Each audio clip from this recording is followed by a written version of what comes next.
చేసుకున్నాడయ్యా.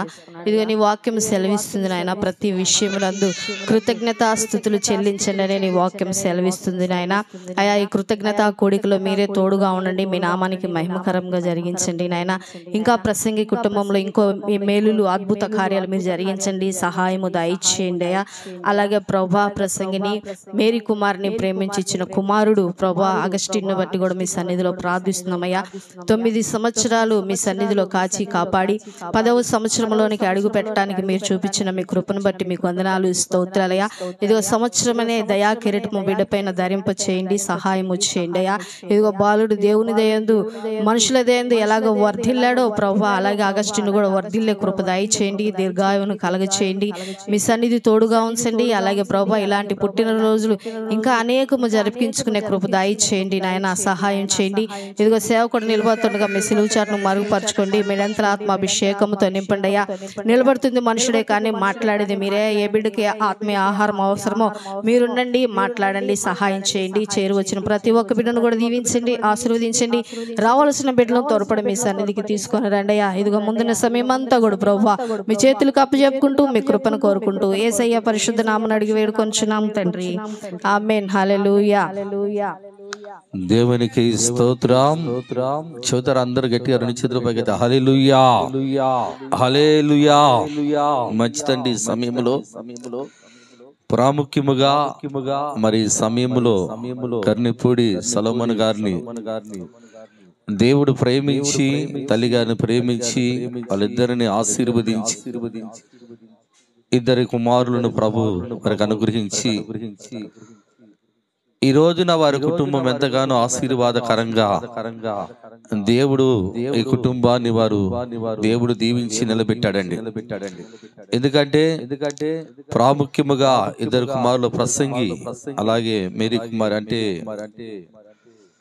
నేను ఎక్కువగా అమ్మాయిని మేరీ కుమార్ అని పిలుస్తాను. బాప్టిజం తీసుకున్నప్పుడు ఆ పేరు నాగమణి అన్నమని తక్కువ అని పిలవటం. వాళ్ళిద్దరిని ప్రేమించి దేవుడు 2 బిడ్డలనిచ్చాడు. పెద్ద కుమార్తె పట్ల దేవుడు ఒక మహా గొప్ప కార్యాన్ని ప్రభు జరిగించాడండి. అలాగే తనను ప్రేమించి ఇచ్చిన కుమారుడు అగస్టిన్ దేవుడు 9 సంవత్సరాలు ఆయన కృపలో కాపుదలలో భద్రతలో భద్రపరిచి 10వ సంవత్సరం, ఎన్నో సంవత్సరం అండి, 10వ సంవత్సరంలోనికి ప్రభు అడుగు పెట్టడానికి కృప చూపించాడు. దేవునికి స్తోత్రం చెబుతారా? చెప్పండి హల్లెలూయా. దేవుని వాక్యములో కొన్ని మాటలు మీ యొక్క దృష్టికి నేను తీసుకొస్తానండి. ఎందుకంటే దేవుని కొరకు ఏ కుటుంబం అయితే నిలబడుతుందో దేవుడు ఆ కుటుంబాన్ని ఆశీర్వదిస్తాడు. దేవుని కొరకు నిలబడిన కుటుంబం. ఎవరి కొరకు నిలబడిన కుటుంబం? దేవుని కొరకు నిలబడిన కుటుంబం. దేవుని కొరకు ఏ కుటుంబం అయితే నిలబడుతుందో దేవుడు ఆ కుటుంబాన్ని ఆశీర్వదిస్తాడు. దేవుని కొరకు ఏ కుటుంబం అయితే నిలబడుతుందో దేవుడు ఆ కుటుంబానికి రక్షణను కలగజేస్తాడు. దేవుని కొరకు ఏ కుటుంబం అయితే నిలబడుతుందో దేవుడు ఆ కుటుంబాన్ని వారిని కాపాడుతాడు.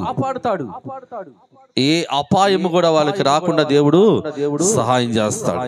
ప్రాముఖ్యముగా 2 సందర్భాలు అయితే నేను దేవుని వాక్యాన్ని మీతో కొన్ని నిమిషాలు మాట్లాడతా, బాగా మీరు ఆలకించాలి. ఎందుకంటే ఈ దినాల్లో మనుషులకు ఆలోచన ఎలాగుందంటే దేవుని కొరకు నిలబడేవారు తక్కువ, దేవుని కొరకు నిలబడేవారు తక్కువ.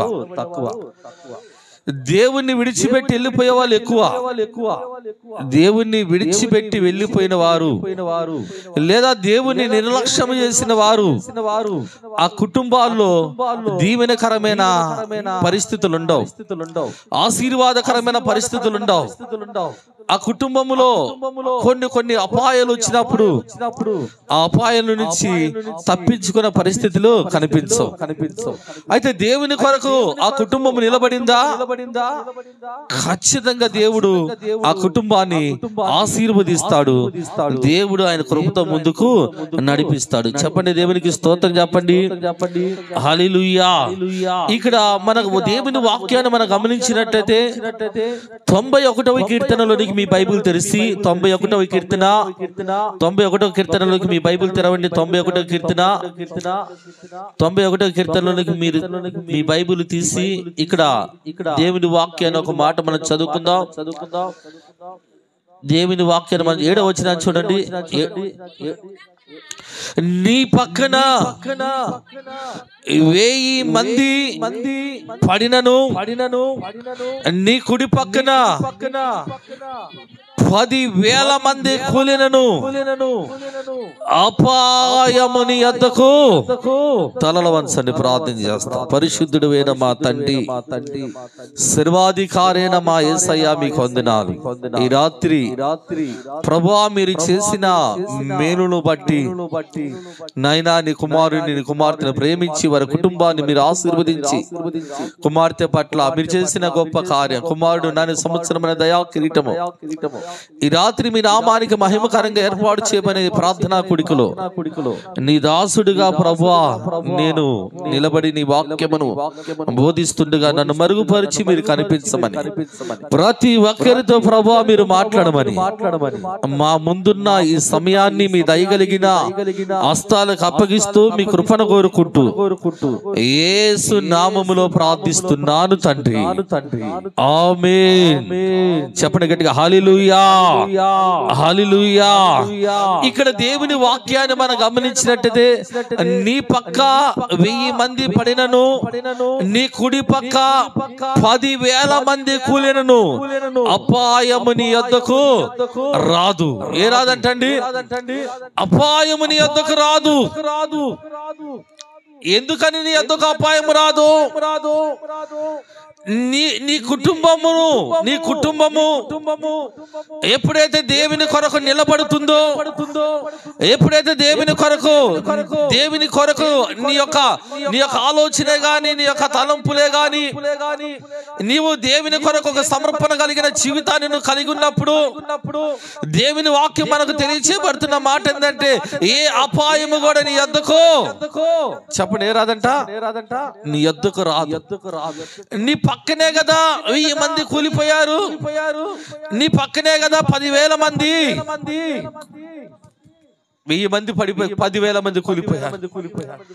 అయినా నీవు భద్రంగా ఉన్నావంటే నీవు ఎవరి పక్షాన్ని నిలబడి ఉన్నావు? చెప్పండి. దేవుని కొరకు నువ్వు నిలబడి ఉన్నావు గనక దేవుడు ఆ అపాయం అనేది నీకు రానివ్వడంట. దేవునికి స్తోత్రం. చెప్పండి హల్లెలూయా. ఆ అపాయము నీకు, నీ కుటుంబానికి, నీ బిడ్డలకు, నీ సంతతికి రాదు. దేవుడు నిన్ను కాపాడుతాడు, దేవుడు నిన్ను భద్రపరుస్తాడు, దేవుడు నిన్ను ఆశీర్వదిస్తాడు. నీవు అటువంటి స్థితిలోకి రావాలంటే నీవు ఎవరి కొరకు నిలబడాలి? దేవుని కొరకు నువ్వు నిలబడినప్పుడు దేవుడు నీ పక్షము నుండి గొప్ప కార్యాలు జరిగిస్తాడు. దేవునికి స్తోత్రం. దేవుని కొరకు నిలబడిన బిడ్డలకు అవమానాలు ఎక్కువ, నిందలు ఎక్కువ, దూషణలు ఎక్కువ, రకరకాలైన పరిస్థితులు నీకు కలుగుతాయి. అయినా నువ్వు దేనికి కూడా భయపడాల్సిన పని లేదు. ఎంతమందిని ఏకమై వచ్చినా, ఎంతమంది ఏదో ఒక విధంగా నిన్ను ఇబ్బంది పెట్టాలని లేదా నిన్ను నష్టపెట్టాలని చూసినా వాళ్ళు నిన్నేమి కూడా చెప్పండి ఎవరు ఏమి కూడా నేను చేయలేరండి. ఎందుకంటే నీవు దేవుని కొరకు నిలబడ్డావు గనక. దేవునికి స్తోత్రం. ఆనాడు దేవుడు భూలోకమును చూసినప్పుడు మనుషులకు ఆలోచనే గాని తలంపులే గాని అన్ని చెడిపోయి దేవుని యొక్క సన్నిధిని కోల్పోయి చివరికి ఏమైపోయారంటే దేవుని ఉగ్రత కొరకు కొన్ని లక్షలాది మంది అంతా కూడా ఒక కుటుంబంగా అయిపోయిందంట. ఏమైపోయిందండి? ఈ లక్షలాది మంది ప్రజలందరూ కూడా ఏమైపోయారు? ఒకే కుటుంబంగా అయిపోయారు. అయితే నోవాహు మాత్రం ఒక్కడే. చెప్పండి. నోవాహు ఒక్కడే దేవుని కొరకు నిలబడ్డాడు. నోవాహు కుటుంబం ఒక్కటే దేవుని కొరకు నిలబడింది గనక ఇన్ని లక్షల మందిని కలిసి ఉన్న ఆ కుటుంబము చివరికి ఏం తప్పించుకోలేకపోయిందండి? ఆ జల ప్రవాహమును తప్పించుకోలేక చివరికి ఏమైపోయారంటే నష్టమైపోయారండి. దేవునికి స్తోత్రం. దేవుని కొరకు నిలబడిన కుటుంబం ఏది అమ్మా? దేవుని కొరకు నిలబడిన కుటుంబం ఏదయ్యా? ఎవరి కొరకు నువ్వు నిలబడుతున్నావు? ఎవరి పక్షాన నువ్వు నిలబడుతున్నావు? ఈ రోజున ఎన్నో నష్టాలు నీకు కలిగినా, ఈ రోజున ఎన్నో కష్టాలు నీకు వచ్చినా, ఈ రోజున ఎన్నో ఇబ్బందులు నీకు ఎదురవుతున్నా, సమస్యలు నిన్ను వెంటాడుతున్నా, నీవు గ్రహించాలి. నీవు దేవుని పక్షాన దేవుని కొరకు నిలబడితే దేవుడు నిన్ను ఆశీర్వదించడమే కాదు, నీ జీవితంలో అద్భుతాలను జరిగిస్తాడండి. దేవునికి స్తోత్రం. నోవాహు కుటుంబం ఒక్కటే. చూడండి, ఆదికాండము 7వ అధ్యాయము మొదటి వచనం చదవండి. యెహోవా ఈ తరము వారిలో నీవే నా ఎదుట నీతిమంతుడే ఇండుట చూచితిని గనుక నీవు నీ ఇంటి వారు ఎక్కడ ప్రవేశించమన్నాడు? చెప్పండి, ఎక్కడ ప్రవేశించమన్నాడు? ఓడలోకి ప్రవేశించండి అన్నాడు. ఎవరిని ప్రవేశించమన్నాడు? కొన్ని లక్షలాది మంది ఒకే కుటుంబంగా మారిపోయారండి. వాళ్ళను ప్రవేశించమన్నాడా అంటే వాళ్ళు తునీకరించారు.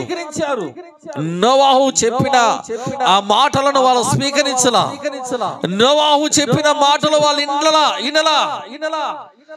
ఆ కుటుంబం అంతా ఒక్కటైపోయింది. నోవాహు ఒక్కడే ఒక కుటుంబంగా అయిపోయింది. అయితే దేవుని కొరకు రోషము కలిగి నిలబడిన నోవాహు మాత్రమే ఆ భయంకరమైన జల ప్రవాహము నుండి ఆ కుటుంబాన్ని దేవుడు తప్పించాడు, రక్షించాడండి. దేవునికి స్తోత్రం. చెప్పండి హల్లెలూయా. ఈ లక్షలాది మంది ఏమైపోయారంట? జల ప్రవాహములు మునిగి ఏమైపోయారండి? దేవుడు వారందరిని కూడా తుడిచివేశాడు. ఈ రోజున దేవుని సేవకుడిగా దేవుడిని మీతో మాట్లాడుతున్న దేవుని మాటలు మీరు ఆలకించాలి. నువ్వు ఒంటరిగా అనుకోవద్దు. దేవుడు నీకు తోడుగా ఉంటాడు. ఎప్పుడు దేవుడు నీ పక్షాన ఉంటాడంటే నువ్వేం చేయాలి? దేవుని కొరకు చెప్పండి, ఎవరి కొరకు నిలబడాలి? దేవుని కొరకు నీవే కాదు, నీ కుటుంబము కూడా నిలబడాలి. దేవుని కొరకు నువ్వు నీ కుటుంబము, ఎవరితో మనకు కాదండి. వాళ్ళు వీళ్ళు వాళ్ళ వైపు చూడొద్దు. చాలా మంది షాకులు చెబుతూ ఉంటారు. ఏవండి, వాళ్ళు చూడండి, వీళ్ళు చూడండి, వాళ్ళు ప్రభు నమ్ముకొని ఇలాగున్నారు, అలాగున్నారు, ఈ మాటలు కానే కాదు. ఎందుకంటే ఇదొక మనుషులకు ఒక వంక. వాళ్ళు దేవుని కొరకు నిలబడలేక వాళ్ళు రకరకాలైన మాటలు చెబుతూ ఉంటారు. వాళ్ళ వైపు వీళ్ళ వైపు చూపిస్తూ ఉంటే వాళ్ళు చూడండి, వీళ్ళు చూడండి అని మాట్లాడతారండి. ప్రభు ఏం చెప్పాడు? వాళ్ళ వైపు చూడమన్నాడా? నీవు ఎవరి వైపు చూసి రక్షించబడ్డావు? భూమి దిగంతముల వరకు దేవుడు ప్రజలందరినీ ఏం చేశారు? 2 చేతులు సాపి వాళ్ళందరినీ కూడా ప్రభు వైపు పిలుస్తున్నాడండి. నా వైపు చూడండి, నా వైపు చూడండి, నా వైపు చూసి మీరు రక్షణ పొందండి అని దేవుడు చెబుతుంటే, ఈరోజు మనుషుడు దేవుడి మాటను లెక్క చేయకుండా మనిషికి ఇష్టం వచ్చినట్లుగా అటు అటు చూస్తూ అటు ఇటు తిరుగుతూ అలాగేలాగా బ్రతుకుతూ చివరికి ఏమైపోతున్నారండి? చెప్పండి, దేవునికి దూరం అయిపోయి లోకములో కలిసిపోయి నష్టమైపోతున్నారండి. దేవునికి స్తోత్రం. చెప్పండి హల్లెలూయా. మనం గమనించినట్లయితే నోవాహు అక్కడే ఏం చేశాడు? దేవుని కొరకు, ఎవరి కొరకు అండి? దేవుని కొరకు తను నిలబడ్డాడు. దేవుని కొరకు నిలబడ్డాడు గనక దేవుడు నోవాహు కుటుంబానికి రక్షణ అనే ఓడను కట్టి అందులోకి ప్రభువు పంపించాడండి. దేవునికి స్తోత్రం. చెప్పండి హల్లెలూయా. ఒక ఆయన ఉన్నాడండి, యాకోబు అనే ఒక ఆయన. ఎవరండి ఆయన? చెప్పండి ఎవరైనా? యాకోబు అనే ఒక ఆయన. ఆయన ఒంటరిగా మిగిలిపోయాడు, ఒక్కడిగా మిగిలిపోయాడు. ఆ యొక్క వాగు యొద్ద వాళ్ళందరినీ పంపించి ఒంటరిగా ఉండి తను ప్రార్థన చేయటం ప్రారంభించాడండి. ప్రార్థించడం ప్రారంభించాడు. ఒక్కడే ఏం చేశాడు? దేవుని కొరకు నిలబడి ప్రార్థన చేయటం ప్రారంభించాడు. దేవుడు యాకోబుతో మాట్లాడటం ప్రారంభించాడు. దేవునికి స్తోత్రం చెప్పండి. స్వరములెత్తండి మగట్టి. హల్లెలూయా. రెండు చేతుల పైకి హల్లెలూయా, హల్లెలూయా. యాకోబు దేవుని కొరకు నిలబడి ఏం చేస్తున్నాడంటే ఆయన ప్రార్థన చెప్పండి. ఏం చేస్తాడు? ప్రార్థన చేస్తున్నాడంట. తను ఒక యాకోబు అనగా మోసగాడు అని ఒక మాట. ఎప్పుడైతే ఆయన ఏకాంతముగా ఆ యొక్క రాత్రి ఒక్కడే ఆ దేవుని సన్నిధిలో పెనుగులాడుతుండగా దేవుడు యాకోబు తెల్లవారుతుంది, నన్ను పోనీయన్. ఎవరండి? ఒక్కడే రోషము కలిగి ఏం చేశాడంట? ప్రార్థన నిలబడ్డాడు. యాకోబు ప్రార్థన తన యొక్క పరిస్థితులు మార్చేసిందండి. యాకోబు ప్రార్థన మారింది, యాకోబు చూపు మారింది. యాకోబు ప్రార్థన, యాకోబు చూపు, యాకోబు నడక మారిపోవటమే కాదు, యాకోబును దేవుడు ఆశీర్వదించి తన పేరే మారిపోయింది. 12 గోత్రాలు యాకోబు వంశముల నుంచి రావటం ప్రారంభించబడింది. దేవునికి స్తోత్రం. 12 గోత్రాలు, 12 రాజులు. ఎందుకంటే ఒక్కడే నిలబడ్డాడు ప్రభు కొరకు, ప్రార్థన చేయడం ప్రారంభించాడు. ఈరోజు వాక్యం వింటున్న ప్రియ దేవుని బిడ్డలారా, మనం గమనించినట్టయితే నీవు దేవుని కొరకు నిలబడాలి. నీ కుటుంబము దేవుని కొరకు నిలబడాలి. ఎన్ని శ్రమలు వచ్చినా, కష్టాలు వచ్చినా, బాధలు వచ్చినా, ఇబ్బందులు వచ్చినా నీవు దేనికి కూడా భయపడకూడదు. లోకములో ఉన్నవాడు కంటే మనలో ఉన్నవాడు దేవుడు మన పక్షమునుండగా మనకి విరోధి ఎవరు? చెప్పండి. దేవుడు కాపాడడా? దేవుడు కాపాడుతాడు. ఎవరిని? ఆయన పక్షమున నిలబడిన వారిని కాపాడతాడు. దేవుడు ఎవరిని ఆశీర్వదిస్తాడు? ఎవరిని? దేవుని కొరకు నిలబడిన వారిని దేవుడు ఆశీర్వదిస్తాడు. దేవుడు స్వస్థపరచడా? దేవుడు స్వస్థపరుస్తాడు. ఎవరిని? దేవుని కొరకు నిలబడ్డ వారిని దేవుడు స్వస్థపరుస్తాడండి. ఇక్కడ యాకోబుని దేవుడు ఆశీర్వదించాడు. చూడండి ఇక్కడ ఆది కాండము 32వ అధ్యాయము 24వ వచనం చూడండి. 32:24. యాకోబు చూడండి ఎంతమంది ఒక్కడే మిగిలిపోయెను. ఒక నరుడు. దేవునికి స్తోత్రం చెప్పండి. హల్లెలూయా. ఇక్కడ యాకోబు ఎక్కడంట? ఒక్కడే ఉన్నాడండి. ఒక్కడే ఉన్నాడు. దేవుని వాక్యం వింటున్నా ప్రియ దేవుని బిడ్డలారా, ఈరోజు నేను ఒక్కదానినే అనుకుంటున్నావేమో. దేవుడు అంటున్నాడు, నేను నీ పక్షమున ఉన్నాను. దేవుడు నిన్ను ఆశీర్వదిస్తాడు. యాకోబుని దేవుడు ఆశీర్వదించాడండి. ఈ రోజున మనము కూడా దేవుని పక్షమున నిలబడితే దేవుడు మనల్ని కూడా ఆశీర్వదించడం ప్రారంభిస్తాడు. దేవునికి స్తోత్రం చెబుతారా? చెప్పండి హల్లెలూయా. మొదటి రాజుల గ్రంథము 18వ అధ్యాయము 22వ వచనాన్ని చదవండి. 18:22.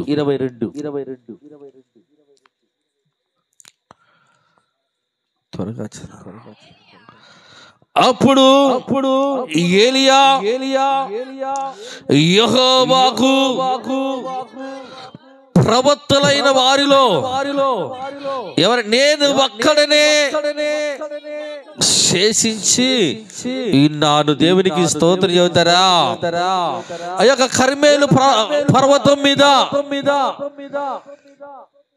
850 మంది బయలకు మొక్కేవారు ప్రవక్తలు ఉన్నారండి. వాళ్ళను శాసిస్తున్నాడు. ఏమని తెలుసా? నేనొక్కడనే యెహోవా పక్షమున నేను నిలబడి ఉన్నానన్నాడు. దేవునికి స్తోత్రం చెప్పండి. అంత మంది ఉన్నారు, వాళ్ళకి విజయం కలిగిందా? చూడండి, అంత మంది ఉన్నారు, వాళ్ళకి విజయం కలిగిందా అంటే లేదండి. ఎవరికి విజయం కలిగింది? ఒక్కడే దేవుని కొరకు రోషము కలిగి దేవుని పక్షమున నిలబడినప్పుడు దేవుడు ఒక్కడైన ఏలియాని దేవుడు కనపరిచాడు. ఒక్కడైన ఏలియా ప్రార్థించినప్పుడు ఆకాశం నుండి అగ్ని, చెప్పండి ఏం కురిసిందంటే అగ్ని కురిసింది. ఏలియా ఒక్కడే దేవుని కొరకు రోషము కలిగి దేవుని కొరకు పౌరుషము కలిగి దేవుని పక్షమున నిలబడిన వాడు ఏలియా. నిలబడుతున్నారు ఈ దినాన?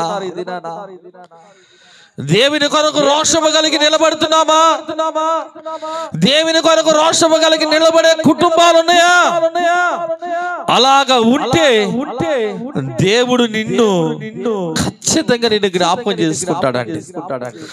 దేవుడు నిన్ను గొప్పగా ఆశీర్వదిస్తాడు. నీవు ప్రార్థించినప్పుడే దేవుడు నీ కుటుంబములో నీ జీవితంలో బలమైన కార్యాలను ప్రభు చేస్తాడండి. దేవునికి స్తోత్రం. చెప్పండి హల్లెలూయా. అంతమందిని వాళ్ళు కేకలు వేసినా, వాళ్ళ శరీరం అంతా కోసుకున్నా, వాళ్ళు ఎన్ని రకాలుగా ప్రయత్నించినా సరే ఆకాశం నుండి అగ్ని దిగి రానే రాలా. ఒక్కడు రోషము కలిగిన వాడు ఏలియా. తను ప్రార్థించినప్పుడు ఆకాశం నుండి అగ్ని. తను అంటున్న మాట, ఎన్నాళ్ళు వరకు 2 తలంతులు కలిగి ఉంటారు. యెహోవా దేవుడు అని గొప్పవాడు అనుకుంటే నా పక్షాన రండి, బయలే దేవుడు అనుకుంటే ఆ పక్షమున 2 తలంతుల మధ్య, 2 మధ్య ఇటు వెళదామా అటు వెళదామా ప్రజలు ఆలోచించారంటండి. ఈ రోజున మనుషుల పరిస్థితులు ఎలాగుందంటే ఏం చేయాలో కూడా అర్థం కాని పరిస్థితి అయిపోయింది. దేవుని కొరకు నిలబడలేక 2 తలంతులు కలిగి కాసేపేమో లోకము, కాసేపేమో లోక సంబంధమైన పరిస్థితి. మరలా దేవుడు ఇటువంటి 2 తలంతుల మీద మనము ప్రయాణము చేస్తే మనము రోషము కలిగిన వారముగా దేవుని కొరకు నిలబడలేము. దేవునికి స్తోత్రం. చెప్పండి హల్లెలూయా. మన దేవుని కొరకు రోషము కలిగి నిలబడినప్పుడు దేవుడు నీ కుటుంబానికి ఒక గొప్ప మేలు ప్రభు చేస్తాడండి. దేవునికి స్తోత్రం. ఏలియా ఒక్కడే ఏం చేశాడండి? ప్రార్థించాడా లేదా? చెప్పండి. దేవుడు ఏలియా ప్రార్థన వినలేదా? దేవునికి స్తోత్రం చెబుతారా? చెప్పండి హల్లెలూయా. దేవుని వాక్యం వింటున్నా మనం గమనించినట్లయితే మనం ఎప్పుడైతే ప్రభు కొరకు మనం నిలబడతామో, ఎప్పుడైతే దేవుడు ఉన్నాడని నువ్వు గ్రహింపు నీలోకి వస్తుందో, ఎప్పుడైతే దేవునికి భయపడతావో, ఎప్పుడు దేవుని పక్షాన నిలబడతావో నీ కుటుంబానికి ఏ లేమి ఉండదు, ఏ కొదువు కూడా ఉండదు. దేవుడు నీ కుటుంబాన్ని నిన్ను కాపాడుతాడు. దేవుడు నీ కుటుంబాన్ని ఆశీర్వదిస్తాడండి. నీ జీవితంలో ఒక బలమైన కార్యాలు చేయటం ప్రారంభించబడతాయి. దేవునికి స్తోత్రం. చెప్పండి హల్లెలూయా. చెప్పండి హల్లెలూయా.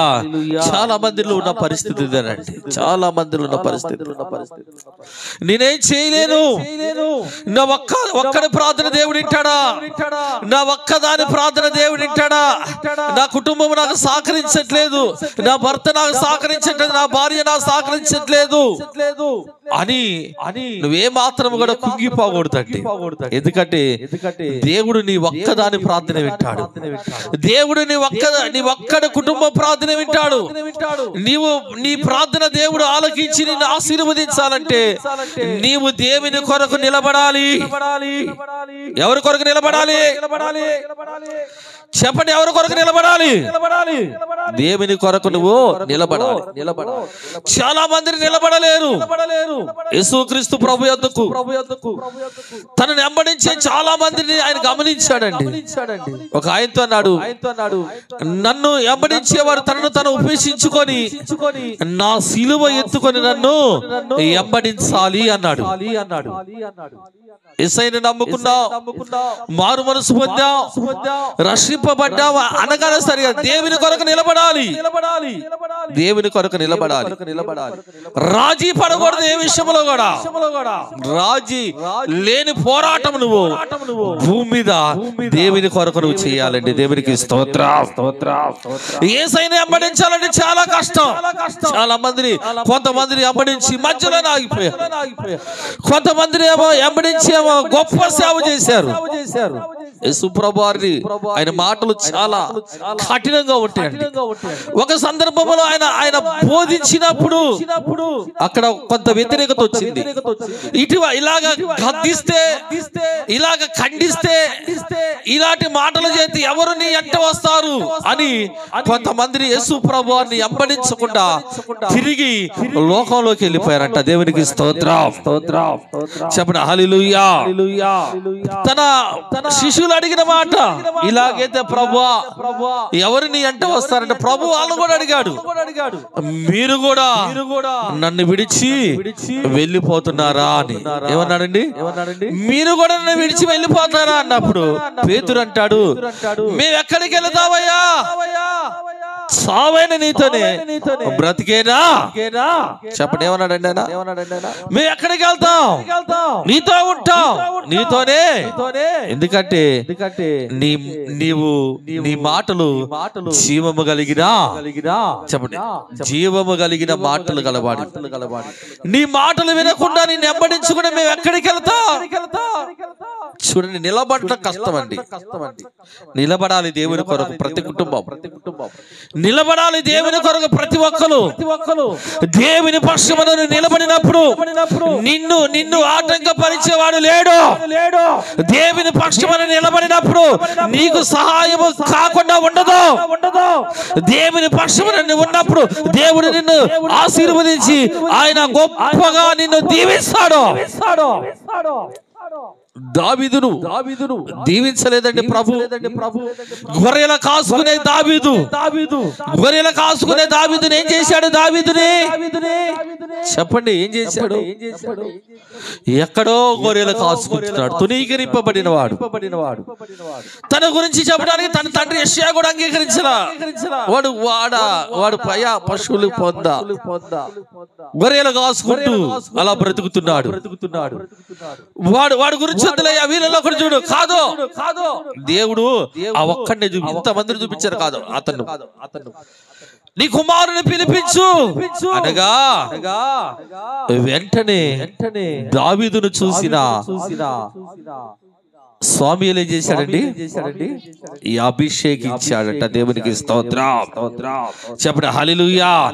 ఎక్కడో అడవిలో గొర్రెలు కాసుకుంటున్నా దావీదును దేవుడు ఎందుకు కోరుకున్నాడు? చెప్పండి ఎందుకు కోరుకున్నాడు దావీదుని దేవుడు? చెప్పండి దావీదు దేవుని కొరకు నిలబడ్డాడండి. ఆ ఒక్కడేనా దేవుని కొరకు ఒక మంచి తీర్మానం కలిగి ఉన్నాడు గనక దావీదును దేవుడు ఇశ్రాయేలుల మీద రాజుగా నియమించాడు. దేవునికి స్తోత్రం. చెప్పండి హల్లెలూయా. ఈ రోజు వాక్యం వింటున్నా మనం గమనించినట్లయితే మన యథార్థముగా మన జీవితాలు కొనసాగించినప్పుడు దేవుడు నిన్ను ఎక్కడున్నా సరే ఆయన నీ కుటుంబాన్ని మాత్రం ఎన్నడూ కూడా మర్చిపోడు. నువ్వు ఎక్కడున్నా సరే నీ కుటుంబానికి సహాయం చేయకుండా దేవుడు ఉండడు. ఎంతమంది ఎన్ని అడ్డులు పెట్టినా, ఎన్ని ఆటంకాలు పెట్టినా, ఎంతమంది ఏదో ఒక విధంగా ఆటంకాలు కలగజేసినా నీవు నీ దేవుని కొరకు నిలబడినప్పుడు నీ దేవుడు నిన్ను విడిచిపెట్టే దేవుడు కానే విడిచిపెడతాడా? నువ్వు నిలబడి దేవుని కొరకు, దేవుడు నీ జీవితంలో అద్భుతాలు జరిగిస్తాడు. నువ్వు నిలబడి దేవుని కొరకు, దేవుడు నీ కుటుంబాలు ఆశీర్వదిస్తాడు. నువ్వు నిలబడి దేవుని కొరకు, దేవుడు నీ కుటుంబములో నిన్ను గొప్ప మేలులో నడిపిస్తాడు. దేవునికి స్తోత్రం. చెప్పండి హల్లెలూయా. ఇక్కడ యెహోషువ గ్రంథములోనికి మీ బైబిల్ తెరవండి. యెహోషువ గ్రంథము 5వ అధ్యాయము 13వ వచనాన్ని చదవండి త్వరగా. యెహోషువ గ్రంథము 5వ అధ్యాయము 13వ వచనం.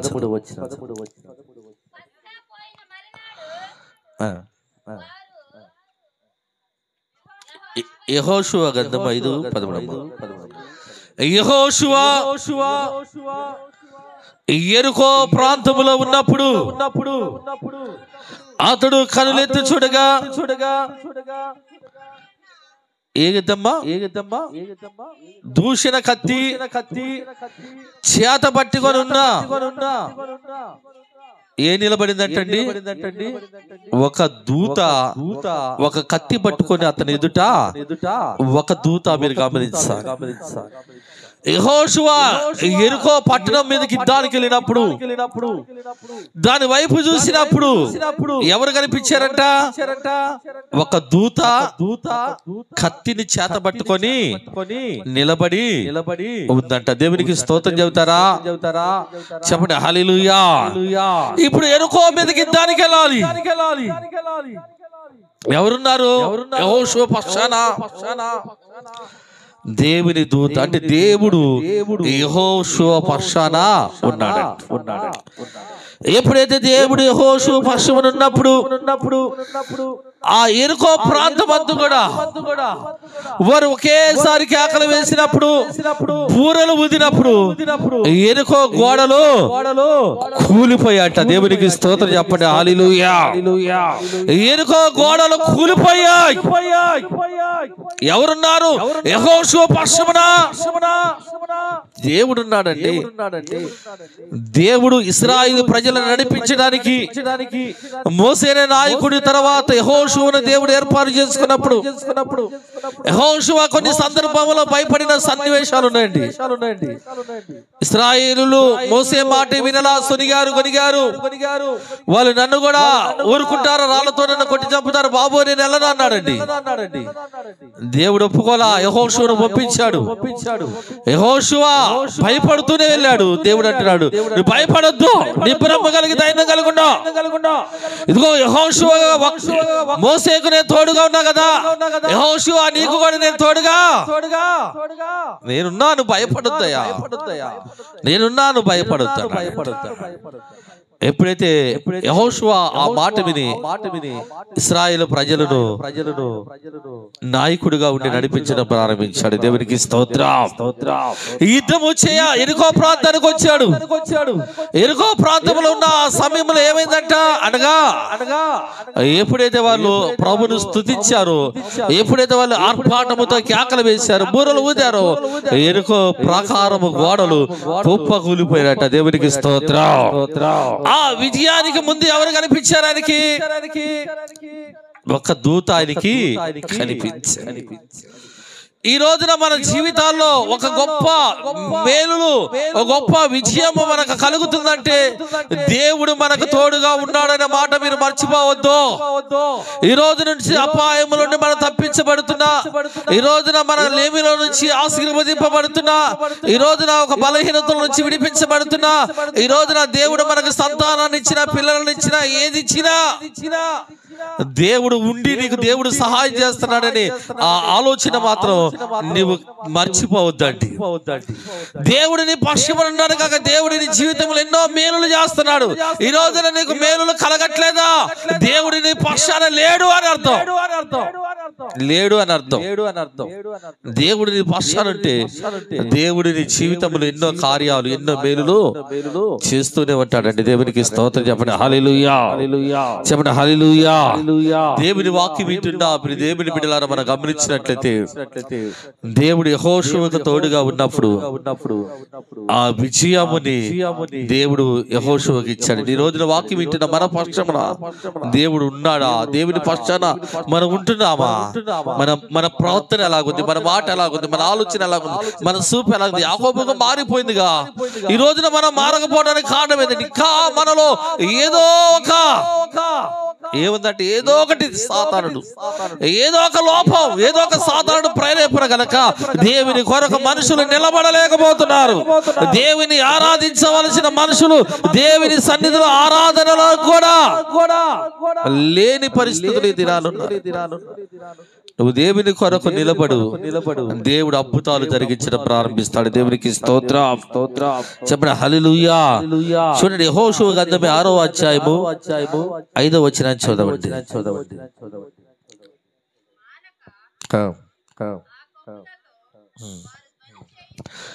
మానక కొమ్ములతో వారు ధ్వని చేయుచుండగా బూరల ధ్వని వినినప్పుడు జనులందరూ ఆర్భాటముతో కేకలు వేసినప్పుడు దేవునికి స్తోత్రం చెప్పండి హల్లెలూయా. చెప్పండి హల్లెలూయా. దేవుని వాక్యం వింటున్నా ప్రియ దేవుని బిడ్డలారా మనం గమనించినట్లయితే ఇక్కడ వారు ఆర్భాటముతో కేకలు వేశారు అని. ఇక్కడ యాకోబు కూడా ఒక్కడే దేవుని సన్నిధిలో తను చేసిన ప్రార్థనే ఒక గొప్ప మార్పును కలగజేసిందండి. దేవునికి స్తోత్రం. చెప్పండి హల్లెలూయా. నువ్వు ప్రార్థిస్తే శత్రువు సైన్యము కోటలే యేసు నామములో కూలిపోతాయి. నువ్వు కేకలు వేసి ప్రభు సన్నిధిలో ప్రార్థించినప్పుడు, దేవుని పక్షమున నువ్వు నిలబడినప్పుడు, నీవు ప్రార్థించి కేకలోని ప్రార్థన దేవుడు ఆలకించి నీ జీవితంలో అద్భుతాలను నీకు వ్యతిరేకంగా రూపింపబడిన అది ఏ ఆయుధమైనా సరే, ఏ శత్రువైనా సరే యేసయ్య నామములో అవన్నీ కూడా కూలిపోతాయి. నీవు దేవుని కొరకు నిలబడినప్పుడు, ఎవరి కొరకు నిలబడినప్పుడు? దేవుని కొరకు నిలబడినప్పుడు. దేవునికి స్తోత్రం చేస్తారా. ప్రతి ఆటంకాలు కూడా దేవుడు తొలగిస్తాడు. ప్రతి ఆటంకాలు ఇబ్బందులు తొలగిపోతాయి. దేవుడు నీవు నడవలసిన ఆ మంచి మార్గం ఏదో దేవుడు నీకు చూపిస్తాడండి. నువ్వు కట్టుకోవాల్సిన నీ కుటుంబం ఎలా కట్టుకోవాలో నేర్పిస్తాడు దేవుడు. నువ్వు నీ బిడ్డలను ఎలాగ పెంచాలో దేవుడు నేర్పిస్తాడు. నువ్వు భక్తి కలిగిన జీవితం ఎలాగ జీవించాలో కూడా దేవుడు నేర్పిస్తాడు. ఒక గొప్ప దీవెనలతో ప్రభు మనల్ని నడిపించి ఆయన ఆశీర్వదిస్తాడు. ఎవరి కొర పక్షమున? దేవుని పక్షమున మనము ఉన్నప్పుడు. దేవునికి స్తోత్రం చేస్తారా. చెప్పండి హల్లెలూయా. హల్లెలూయా. హల్లెలూయా. ఎర్ర సముద్రం ఎదురుగా నిలిచెను, ఫరో సైన్యము వెనక తరుముచుండెను. ఎర్ర సముద్రం ఎదురుగా నిలిచెను, ఫరో సైన్యము వెనక తరుముచుండెను. యేసు వైపు చూడగా ఆయన సేవించగా, యేసు వైపు చూడగా ఆయన సేవించగా, ఫరో సైన్యము ఆగినది. ఎర్ర సముద్రం పాయలైనది, ఫరో సైన్యము ఆగినది. ఎర్ర సముద్రం పాయలైచున్నది. కానాను యాత్ర, ఇది సియోను యాత్ర. కానాను యాత్ర, ఇది సియోను యాత్ర. అవిగోతి విడచిన ఈ శ్వాస యాత్ర, అవిగోతి విడచిన ఈ శ్వాస యాత్ర. కానాను యాత్ర, ఇది సియోను యాత్ర. లోకములో ఈ శ్వాసకి శ్రమ తప్పక, సానుడు విడవక, శోధింపక మానడు. లోకములో విశ్వాసికి శ్రమ తప్పక కలుగును, సాతానుడు విడవక శోధింపక మానడు. లోకమును జయించిన యేసు మనకి ఉన్నాడు. లోకమును జయించిన యేసు మనకి ఉన్నాడు. జయ జీవితము తప్పక దయ చేయును, జయ జీవితము తప్పక దయ చేయును. కానాను యాత్ర ఇది సియోను యాత్ర, కానాను యాత్ర ఇది సియోను యాత్ర. అవిగోతి విడచిన విశ్వాస యాత్ర, అవిగోతి విడచిన విశ్వాస యాత్ర. కానాను యాత్ర ఇది సియోను యాత్ర. హల్లెలూయా. దేవుని వాక్యం వింటున్నా ప్రియ దేవుని బిడ్డలారా, దేవుడు పక్షమున మనం నిలబడినప్పుడు దేవుడు మన పక్షము నుండి గొప్ప కార్యాలు చేయటం ప్రారంభిస్తాడు. చూడండి, ఇంకొక వాక్యం చూపిస్తాడు. ఇక్కడ న్యాయాధిపతుల గ్రంథము 6వ అధ్యాయము 12వ వచనం చదవండి త్వరగా.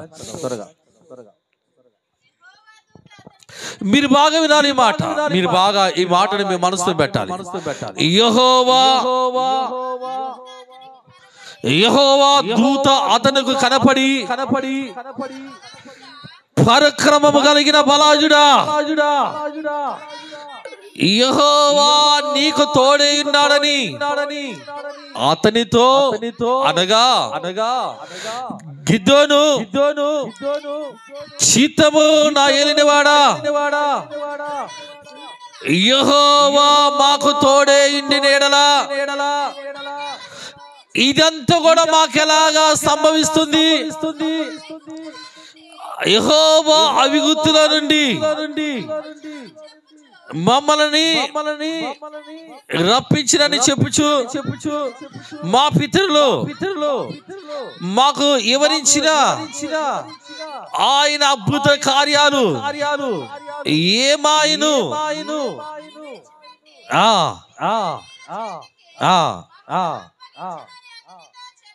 దేవునికి స్తోత్రం చెప్పండి. హల్లెలూయా. ఇతను అంటున్న మాట ఏంటంటే, ఇక గిద్యోను గురించి మనం విన్న మాట ఏంటంటే, దేవుడు తనకి ఒక దూత ప్రత్యక్షమైనప్పుడు తను అడుగుతున్న మాట, నీవే గాని మా పక్షమునుంటే, ఇదిగో మా పితరులు మాకు చెప్పారు కదా, ఐగుప్తు నుంచి మమ్మల్ని తోలుకొచ్చిన దేవుడు, ఆయన చేసిన అద్భుతమైన కార్యాలన్నీ ఏమని, దేవుడు మమ్మల్ని విడిచిపెట్టి మమ్మల్ని ఎందుకు మిద్యానీయుల చేతులకు అప్పగించాడు? మాకెందుకు ఈ కష్టాలు, మాకెందుకు ఈ శ్రమలు, మాకెందుకు ఈ ఇబ్బందులు, మేమెందుకు వారి యొక్క బందికాంలో ఉండాలి? దేవుడు మా పక్షాన ఉన్నాడంటున్నావు.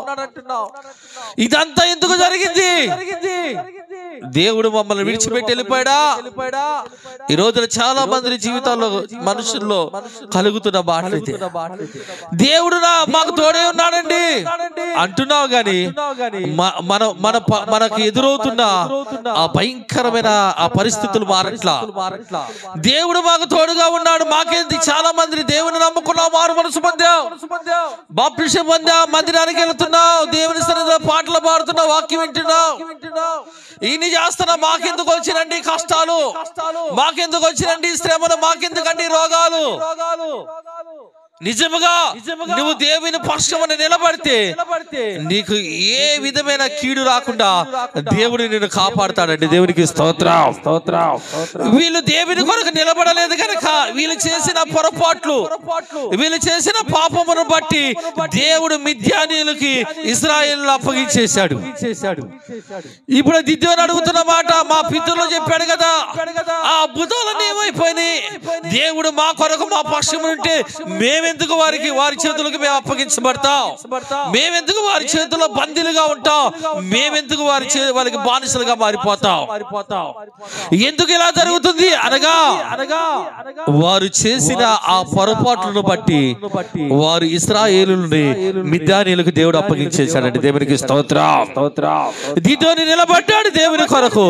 మరలా మిద్యానీయుల చేతుల నుంచి ఇశ్రాయేలును విడిపించబడ్డారు. నీవు నీ దేవుని కొరకు నిలబడితే నీ కుటుంబం విడిపించబడుతుంది. నీవు నీ దేవుని కొరకు నిలబడితే నీ బంధువులు విడిపించబడతారు. నీవు నీ దేవుని కొరకు నిలబడితే దేవుడు నీ కుటుంబాన్ని ఒక గొప్ప విడుదల కలుగజేసి మారుస్తాడండి. అక్కడ నిలబడి ఉన్నాడు గనక దేవుడు ఒక అద్భుతమైన కార్యం చేశాడు. దేవునికి స్తోత్రం. మన దేవుని కొరకు నిలబడలేకపోతున్నాం గనక దేవుడు మన జీవితాలు ఎటువంటి అద్భుతాలు కూడా చెప్పండి, ఏ అద్భుతాలు కూడా జరగకపోవటానికి కారణం, మన ఆశీర్వదింపబడకపోవటానికి కారణము, మన దీవించబడకపోవటానికి కారణం, మనకున్న బాధలు, కష్టాలు, శోధనలు, ఇబ్బందులు, రోగాల నుంచి మనం విడిపించబడకపోవటానికి కారణం ఏంటంటే నీవు దేవుని పక్షమున నిలబడకపోవటం వలన. నీవు దేవుని కొరకు నిలబడినప్పుడు దేవుడు ఆయన నిన్ను ఆశీర్వదించి ఆయన కృపతో నిన్ను ముందుకు నడిపిస్తాడు. దేవునికి స్తోత్రం. చెప్పండి హల్లెలూయా. నిలబడతామా?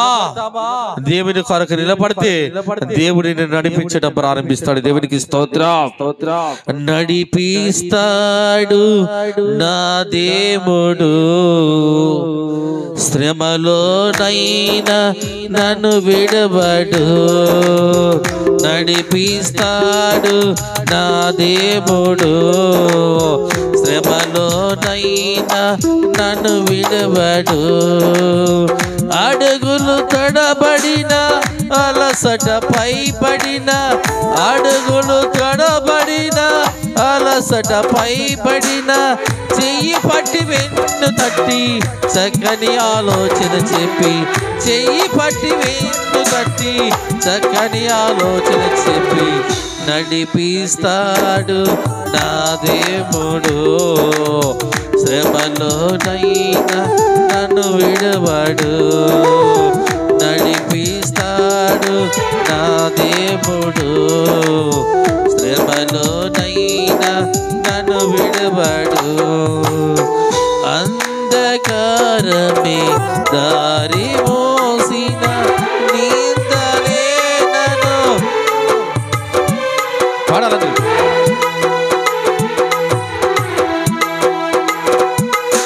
నిందలే నన్ను కృంగదీసిన తన చిత్త నెరవేర్చుతాడు. గమ్యము వరకు నన్ను చేర్చుతాడు. తన చిత్త నెరవేర్చుతాడు. గమ్యము నన్ను చేర్చుతాడు. నడిపిస్తాడు నా దేవుడు, శ్రమలోనైనా నన్ను విడవడు. నడిపిస్తాడు నా దేవుడు, శ్రమలోనైనా నన్ను విడవడు. హల్లెలూయా. మొదటిగా దేవుని కొరకు నిలబడిన కుటుంబము, నోవాహు కుటుంబము ఆ జల ప్రవాహము నుండి తప్పించబడి రక్షింపబడిందండి. దేవుని సన్నిధిలో నిలబడిన యాకోబు తనలో ఒక గొప్ప మార్పు కలిగింది. తన ఆలోచన, తన చూపు, తన ప్రార్థన, తన నడక, తన పేరు మారింది. దేవుడు తనను ఆశీర్వదించి ఇశ్రాయేలుగా పేరు మార్చి 12 గోత్రాలు రాజులు ఆయన ద్వారా లోకములోనికి రావటం జరిగిందండి. అలాగే దేవుని వాక్యం వింటున్న మనం గమనించినట్టు ఏలియా ఒక్కడు రోషము కలిగి దేవుని కొరకు నిలబడ్డాడు. ఆకాశం నుండి అగ్ని కుమ్మరించబడింది. బయలు ఆ యొక్క దహన బలులు దయించి వెంటగదు బయలుకు మొక్కి వాళ్ళందరినీ కూడా చంపబడ్డారండి. దేవుని వాక్యం వింటున్న ప్రియ దేవుని బిడ్డలారా, యెహోషువ దేవుని కొరకు నిలబడ్డాడు. ఎరుకో ప్రాంతంలో ఆయన సంచరించినప్పుడు ఎరుకో ప్రాకారాలు కూడా కూలిపోయినండి. దేవుని వాక్యం వింటున్న ఈ రాత్రి మనం దేవుని కొరకు నిలబడినప్పుడు మన జీవితాలు అపజయమంటే ఏది కూడా ఉంటుందా? చూడండి 91వ కీర్తనలోకి రండి. 7వ వచనం కాడికి. 91వ కీర్తన 7వ వచనం కాడికి త్వరగా. 91వ కీర్తన 7వ వచనం. నీ పక్కన 1000 మంది పడినను, నీ కుడి పక్క 10,000 మంది కొలిను, నీకైతే అపాయం రాదు. నువ్వు చూస్తున్నావు కదా, నీ కనులు చూస్తున్నాయి. ఎవరికి ప్రతిఫలం అంట? భక్తిహీనులకు ప్రతిఫలము. నిన్నైతే దేవుడు కాపాడుతాడు, నిన్నైతే దేవుడు భద్రపరుస్తాడు, నీ కుటుంబానికి దేవుడు భద్రతనిస్తాడు. అయితే నీవు దేవుని పక్షాన నిలబడకుండా భక్తిహీనత కలిగి ఉంటే, అంటే భక్తి లేని జీవితం నువ్వు జీవిస్తే, నువ్వు చూస్తుండగానే ఆ భక్తిహీనులు ఏమైపోతారంట? కన్నులారా అన్ని చూస్తున్నా. భక్తిహీనులకు ప్రతిఫలము చెప్పండి. ఆశ్చర్యం వేసింది నీకు, నువ్వు ఆశ్చర్యపోతే ఇదేంటి ఇలా జరిగింది అని.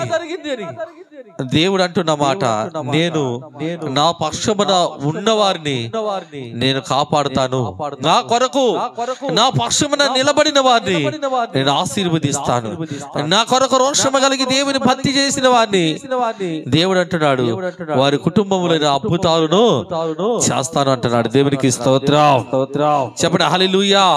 128వ కీర్తన చదవండి త్వరగా. 128వ కీర్తన. దేవుని కొరకు నిలబడిన వారు, దేవుని మార్గంలో నిలిచిన వారు, వాళ్ళ కుటుంబాలు ఎలాగుంటాయి అంటే ఇక్కడ రాయబడింది, చదవండి. యెహోవా యందు భయభక్తులు కలిగి ఆయన తోవల యందు నడుచువారు ధన్యులు. ఎవరండి ఆయన తోవల యందు నడుచువారు? అందరా కొందరా? చెప్పండి అమ్మా, ఏముంది అక్కడ? ఆయన తోవల యందు నీవేనా నేనైనా ఎవరైనా నడిచినప్పుడు వారు ఏమవుతారంట? ధన్యులు. నిశ్చయముగా నీవు నీ చేతుల కష్టజితాన్ని అనుభవిస్తావు. నీవు ధన్యుడువు. ఏం కలుగుతుందంటే నీకు మేలు కలుగుతుంది.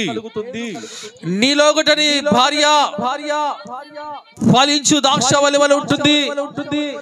నీ భోజనం పళ్ళ చుట్టూ, నీ పిల్లలు ఒలీవ మొక్కల వలె ఉంటారు. యెహోవా యందు చెప్పండి, యెహోవా యందు భయభక్తులు గలవాడు దేవునికి స్తోత్రం చేస్తారు. హల్లెలూయా. దేవుడు మరి ఈ కుటుంబములో ప్రసంగిని అలాగే మేరీకు నాగమణిని ప్రేమించి దేవుడు ఈ కుటుంబంలో ఎన్నో అద్భుతాలు జరిగించాడు. దేవుడు అద్భుతం జరిగించిన అపాయము నుండి బిడ్డను కాపాడాడు. అపాయం నుండి బిడ్డను కాపాడటమే కాదు, దేవుడు ఈ కుటుంబములో గొప్ప కార్యాలు చేసి ఈ రోజున మరి కుమార్తె పట్ల జరిగిన కార్యాన్ని బట్టి, అలాగే కుమారుడు దేవుడు తనను ప్రేమించి ఇచ్చిన కుమారుడు, బిడ్డల కొరకు ఎంతో ప్రార్థించాం. ప్రభు ఇచ్చిన కుమారుడు ఈ రోజు 10వ సంవత్సరం అనే ఆ యొక్క సంవత్సరం అనే దయా కిరీటంలో అడుగు పెడుతుండగా నిశ్చయముగా ఈ కుటుంబము పిల్లలు ఏ విధముగా దేవుని పక్షాన వారు నిలబడతారో ఆ రీతిగా దేవుడు ఆ కుటుంబాన్ని, వారి పిల్లలను దేవుడు ఆశీర్వదించి దీవించునుగాక. దేవుని మహాకృప ఆ కుటుంబం మీద, బిడ్డల మీద నిలిచి ఉండునుగాక. దేవుని కృప ఈ రాత్రి మన అందరి మీద ఆయన కృప నిలిచి ఉండునుగాక. అందరూ కూడా తలల వంచండి, కళ్ళు మూసుకొని ప్రార్థన చేసుకుందాం.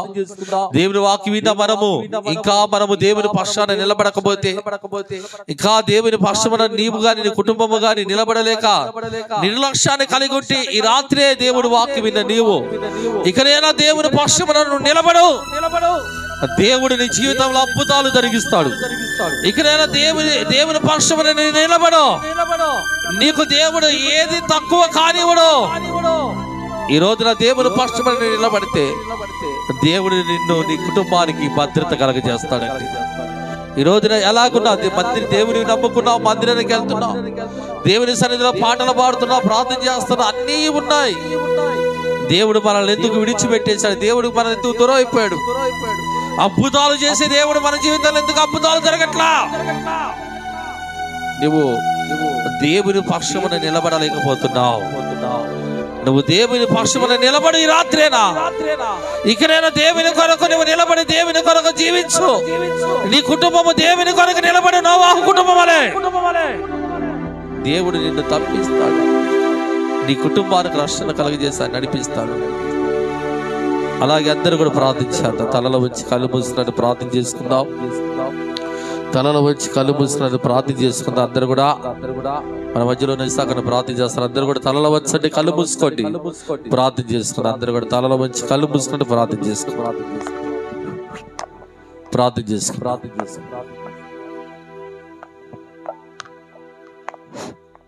చేసుకుందాం.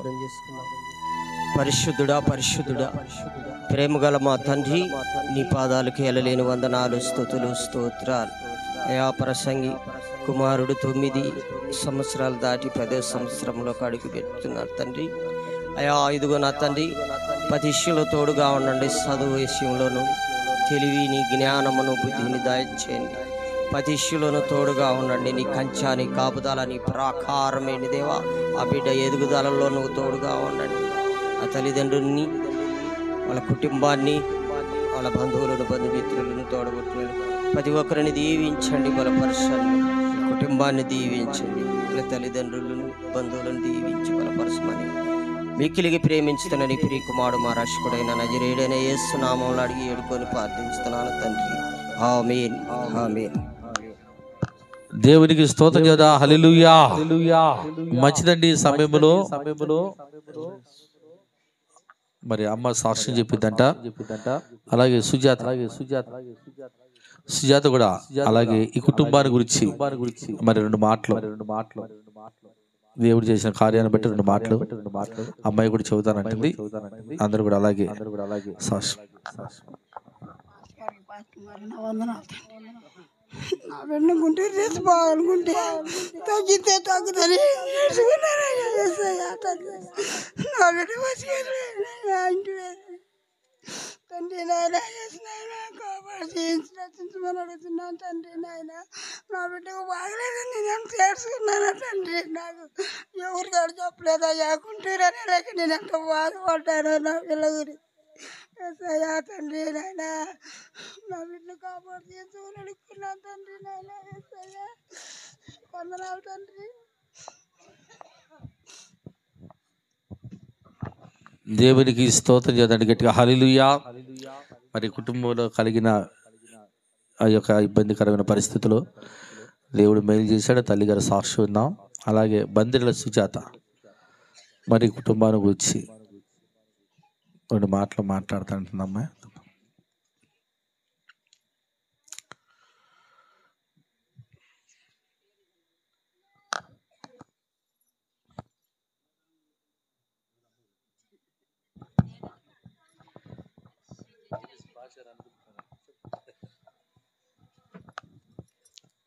దేవుని నామమునకు స్తోత్రములు.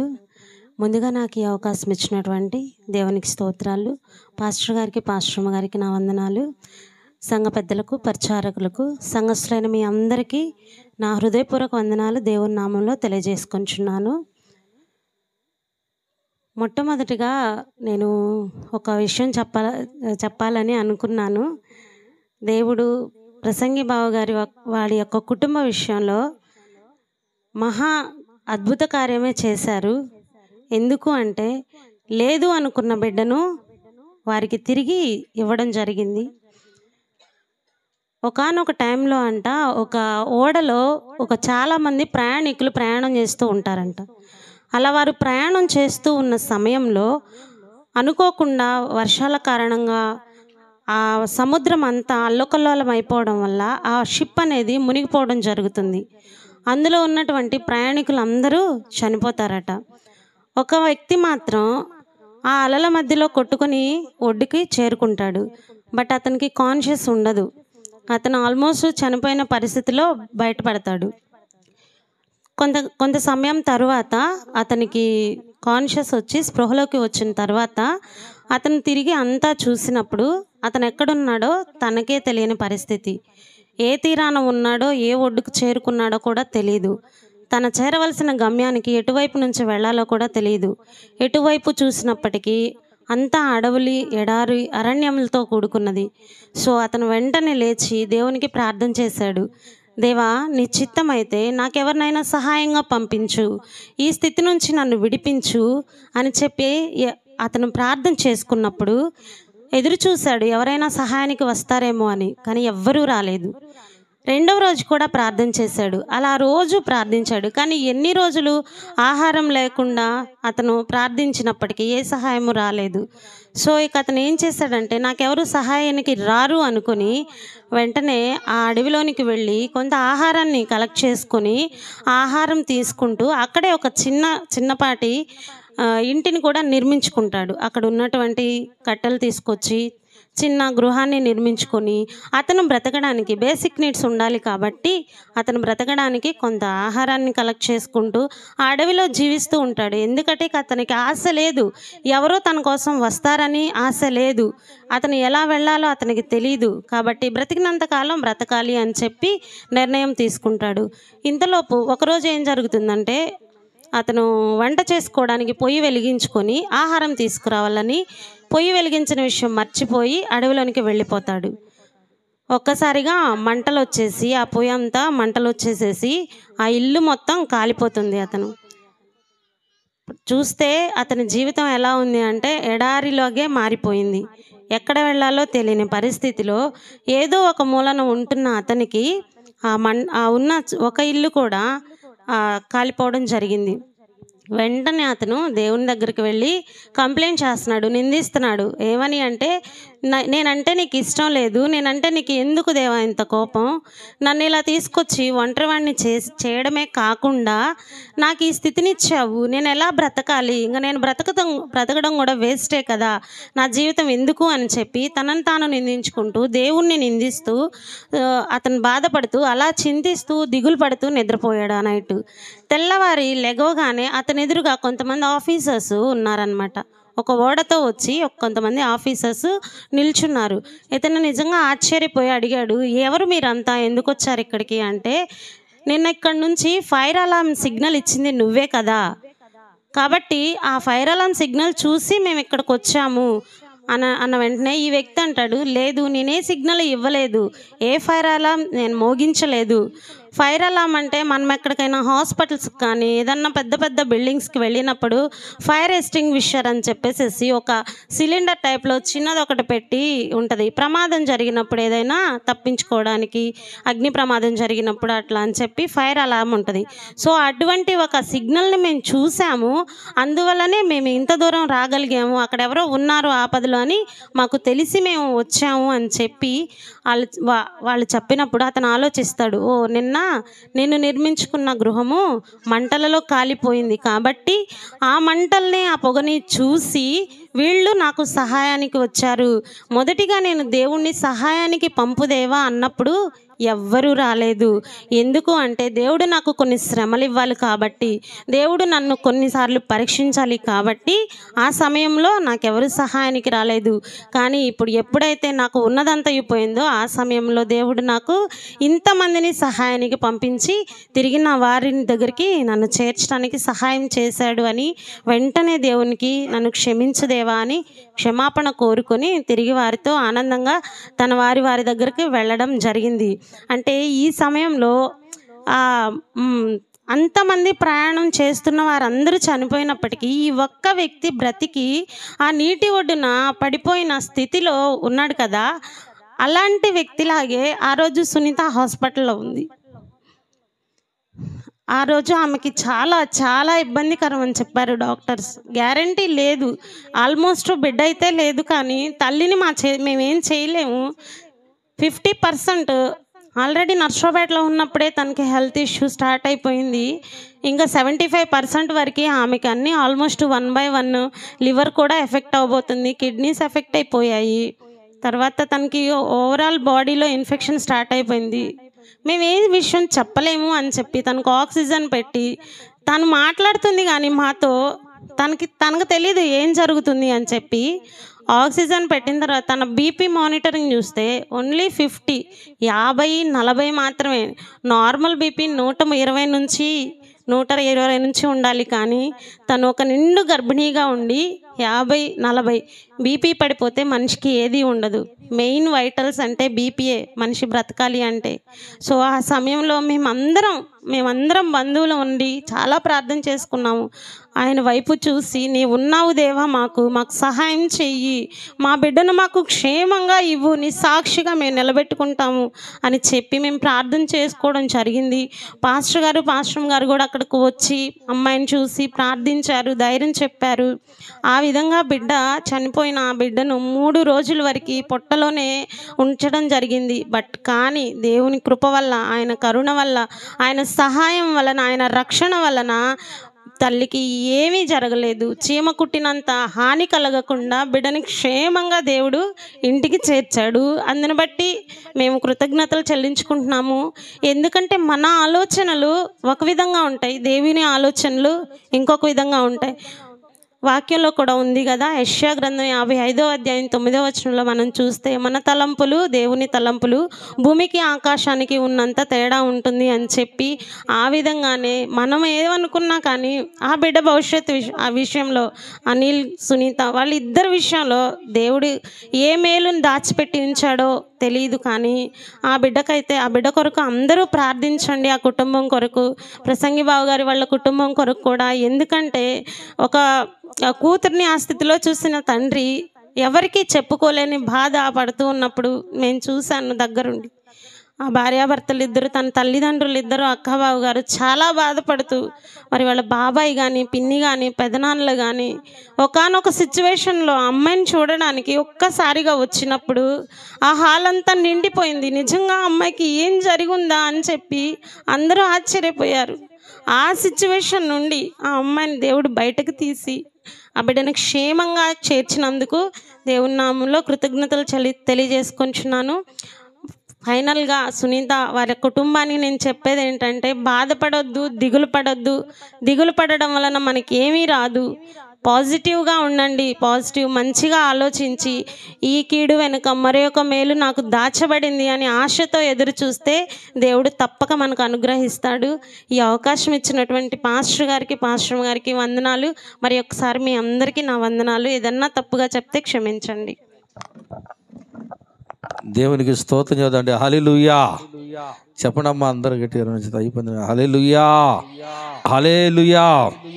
మంచిదండి. జరిగిన ఆ పరిస్థితులు అలాగే ఉన్నాయి. దేవుడు మహాకృపను బట్టి మరి అమ్మాయి చెప్పినట్టు నిజంగా అటువంటి పరిస్థితి చాలా బిడ్డకి ఎదురైంది. అయినా దేవుని అందు విశ్వాసాన్ని కలిగి ప్రభు వైపు చూడగా దేవుడు అద్భుతం జరిగించాడు. దేవునికి స్తోత్రం. దేవుడు చేసిన కార్యం ఇది.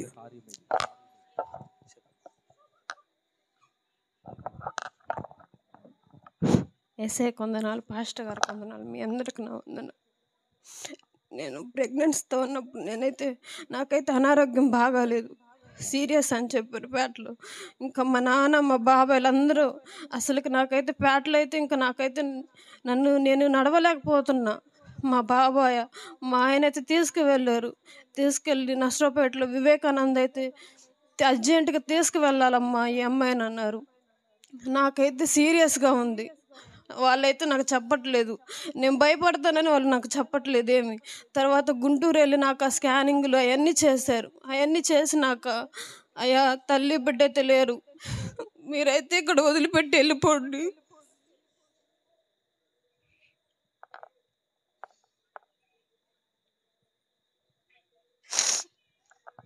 మా చిన్నమ్మ అయితే డోస్ ఎక్కువ వేసి మా బిడ్డను బ్రతికించండి అయ్యా అంది. డోస్ ఎక్కువ వేసినా కానీ ఈ అమ్మాయి బ్రతికిద్దో లేదో మాకైతే తెలీదు.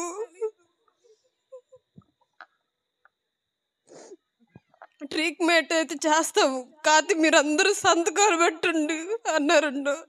మా బాబాయ్ చేత, మా చిన్నమ్మల చేత, మా హస్బెండ్ చేత అందరూ సంతకాలు పెట్టించుకున్నాక అప్పుడు నాకు ట్రీట్మెంట్ స్టార్ట్ చేశారు. దేవుడు కృప వల్ల దేవుడే నా పక్క నుండి. నేను ఒక్కోసారి ఏడ్చుకున్నప్పుడు నిమిషానికి గంటకి నేను ప్రార్థన చేసుకుంటా, అయ్యా నువ్వే నాకు తోడు, ఎవరు లేరు అని ప్రార్థన చేసుకుంటా ఉంటా. దేవుడు వాగ్దానం పట్టుకొని దేవుడి పట్ల, నా పట్ల ఎన్నో గొప్ప కార్యాలు చేశాడు దేవుడు. అయినా నీ చిత్తమైతే ప్రభా నన్ను, నా బిడ్డను బ్రతికించాయి అనుకున్నా, కాకపోతే దేవుడి చిత్తం కాలేదు. అయినా దేవుడు నన్ను బ్రతికించాడు. నీ సన్నిధిలో నిలబడ్డానంటే దేవుడి కృపే. దేవుడిచ్చిన ఈ క్షణాన్ని, ఈ చిన్న సాక్ష్యం దేవుడు దీవించును గాక. దేవునికి స్తోత్రం కదండి. హల్లెలూయా. దేవుడు చేసిన అద్భుతం అండి. ఎందుకంటే సునీత ఇంకా బాధపడకూడదు. దేవుడు గొప్పవాడు. ఎందుకంటే ఒక కీడు వెనక ఒక మేలు ఉంటుంది. దేవుడు మరి బిడ్డను చాలా ఇబ్బందికరమైన పరిస్థితి.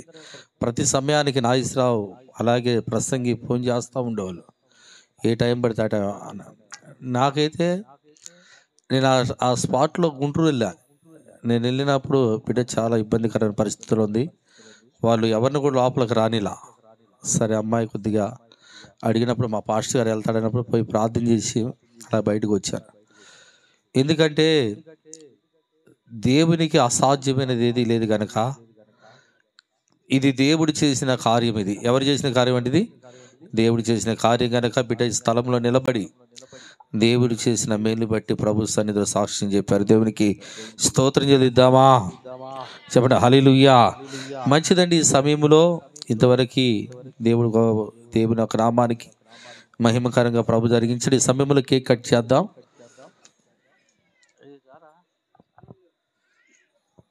దేవునికి స్తోత్రం చేద్దాం. హల్లెలూయా. మా నాగమణి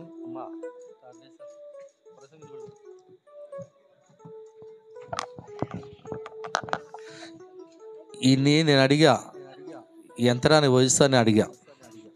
వీడు ప్రార్థిస్తూ పుట్టినాడు. ఎంతరా వయసు అంటే ఈడు అన్నాడు 10 పాస్టర్ గారు అన్నాడు. ఎన్ని 10 అన్నాడు. అరే 10 వచ్చినా 10 వెళ్ళి 11 వస్తున్నాయా అన్న. 10 వచ్చినాయి పాస్టర్ గారు, 9 పోయి 10 వచ్చినాయి అన్నాడు. సరే ఈడు మాట్లాడిన నాన్న పిలిచి వయసు అంతా అని అడిగా.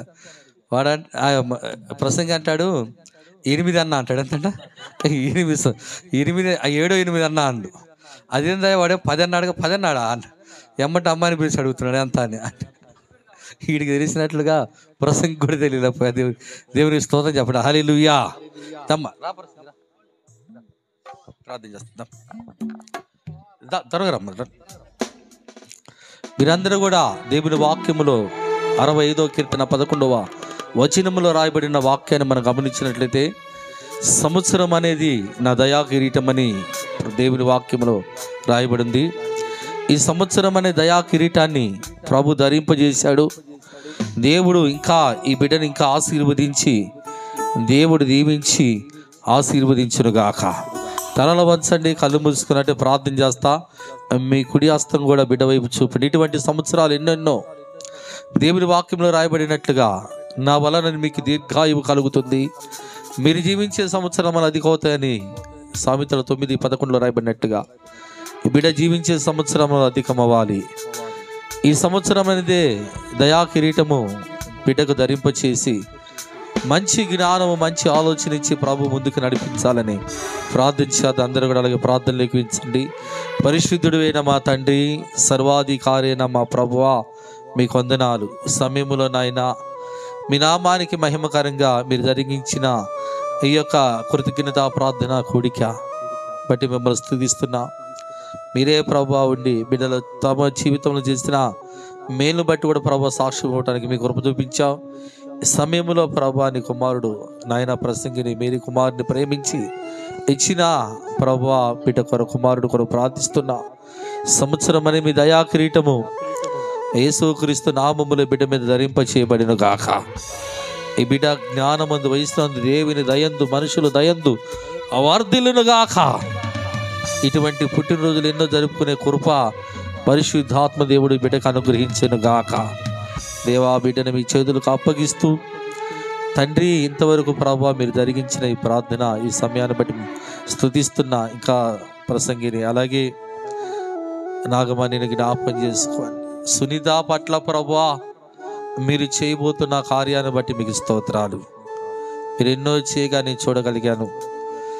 ఒక కీడు వెనక ఒక మేలు, ఒక అద్భుతమైన మేలు మీరు చేయబోతున్నందుకే మీకు వందనాలు చెల్లిస్తూ మీరు జరిగిస్తూ నీకు కృతజ్ఞత ప్రార్థనా కోడిక, పుట్టినరోజు ప్రార్థనా కోడిక, మీరుండి మాట్లాడిన ప్రతి మాటను బట్టి మిమ్మల్ని స్తుతిస్తూ మీ దయగలిగిన హస్తాలకు బిడ్డను అప్పగిస్తూ యేసు నామములో ప్రార్థిస్తున్నాను తండ్రి. ఆమేన్, ఆమేన్.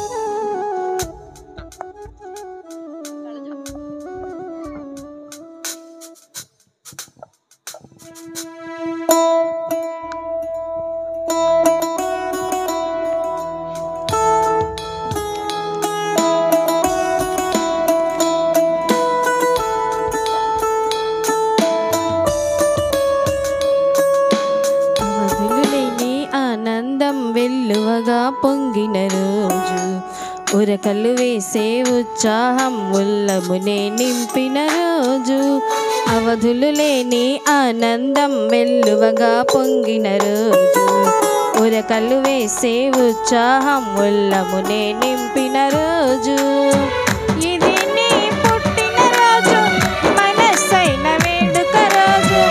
ఇది నీ పుట్టిన రోజు, మనసైన వేడుక రోజు. Happy birthday to you, happy birthday to you, happy birthday to you. అవధులు లేని ఆనందం వెలువగా పొందిన రోజు, ఉరకలు వేసే ఉత్సాహం ఉల్లమునే. చప్పట్లో కొట్టట్లా వాడికి.